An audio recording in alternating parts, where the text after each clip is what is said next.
নমস্কার বন্ধুরা, জয়াস কিচেনে আমার পুরনো বন্ধুদের জানাই অসংখ্য ভালোবাসা, নতুন বন্ধুদের জানাই স্বাগত। তো বন্ধুরা, আপনারা সবাই কেমন আছেন? আশা করি সবাই ভালো আছেন। আজকের আমি চিকেনের দারুণ একটা রেসিপি নিয়ে এসে আপনাদের সামনে হাজির হয়েছি। বানাবো চিকেন চাপ, সম্পূর্ণ ঘরোয়া পদ্ধতিতে।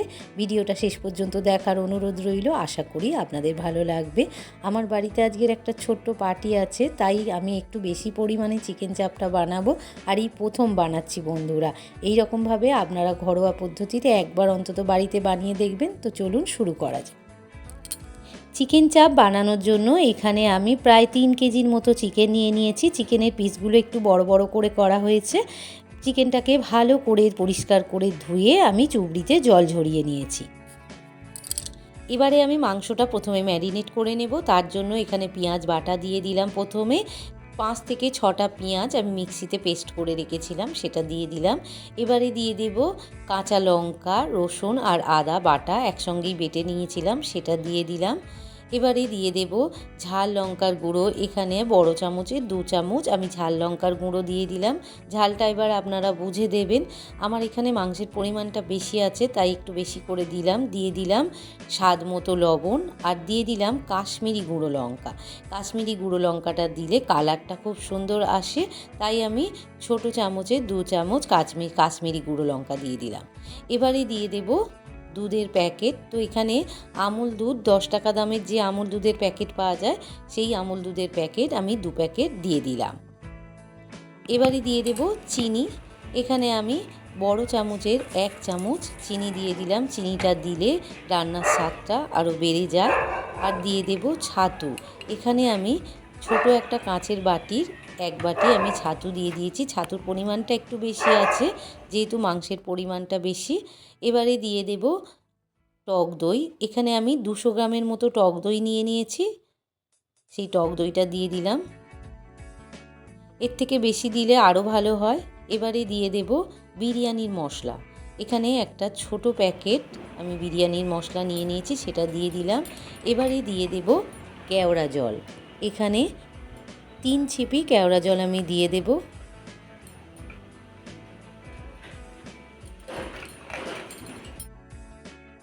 এবারে দিয়ে দেব গোলাপ জল। গোলাপ জলটাও আমি 3 ছিপি দিয়ে দেব। এই কেওড়া জল, গোলাপ জলটা অবশ্যই করে দিতে হবে, তবে রান্নার টেস্টটা মানে চিকেন চাপের টেস্টটা আসবে। এবারে দিয়ে দেব আতর। এখানে আমি অল্প করেই দেব, 4 থেকে 5 ফোঁটার মতো আতর দিয়ে দেব, পুরোটা দেব না, তাহলে তেঁতো হয়ে যাবে আর খেতেও ভালো লাগবে না। এবারে সমস্ত উপকরণ মাংসের সঙ্গে আমি মাখিয়ে নেব। মাংসটা যখন আমি ধুয়ে রাখি তখনই একটা ছুরি দিয়ে মাংসের গায়ে চেলা করে দিয়েছিলাম, যাতে মশলাগুলো মাংসের গায়ে ভালো করে লেগে যায়। এইভাবে বেশ কিছুক্ষণ ধরে আমি মেখে নেব। মেখে নিয়ে 3 থেকে 4 ঘন্টা আমি রেস্টে রেখে দেব। পারলে আরও বেশি রাখলেও ভালো হয়। গ্যাসের ওপর আমি একটা কড়া বসিয়ে দিয়ে বেশ কিছুটা সাদা তেল দিয়ে দিলাম।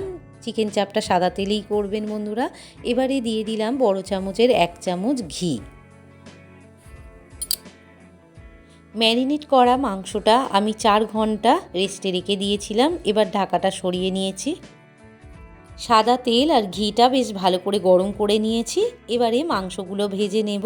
গ্রেভি থেকে মাংসগুলো তুলে আমি এখানে ভেজে নিতে হবে লাল লাল করে। তো বন্ধুরা, একসঙ্গে মাংসগুলো আমি ভাজবো না, যেহেতু মাংসের পরিমাণটা বেশি, আমি 3 থেকে 4 বার করে মাংসটা ভাজবো। গ্রেভি থেকে তুলে এইভাবেই সমস্ত মাংসগুলো আমি ভেজে নিয়েছি।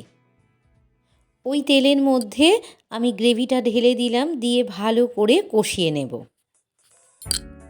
গ্রেভিটা ভালো করে কষিয়ে নিয়েছি আর গ্রেভিটা ফুটতে শুরু করে দিয়েছে। এবারে আমি ভেজে রাখা মাংসগুলো দিয়ে দেব।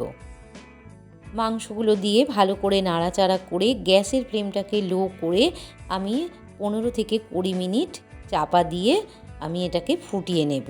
তো বন্ধুরা, এইভাবে বাড়িতে একবার হলেও তৈরি করে খাবেন, খেতে দুর্দান্ত হয়েছিল, আপনাদেরও খুব ভালো লাগবে।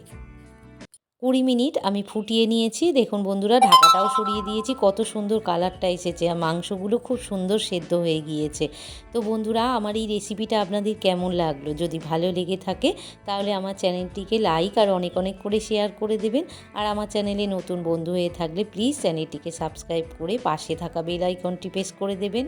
আর কমেন্টে জানাতে ভুলবেন না যেন আপনাদের এই চিকেন চাপের রেসিপিটা কেমন লাগলো। আপনারা সবাই ভালো থাকুন, সুস্থ থাকুন। আবার দেখা হবে অন্য কোনো একটা রেসিপি নিয়ে। আজ এই পর্যন্ত, ধন্যবাদ।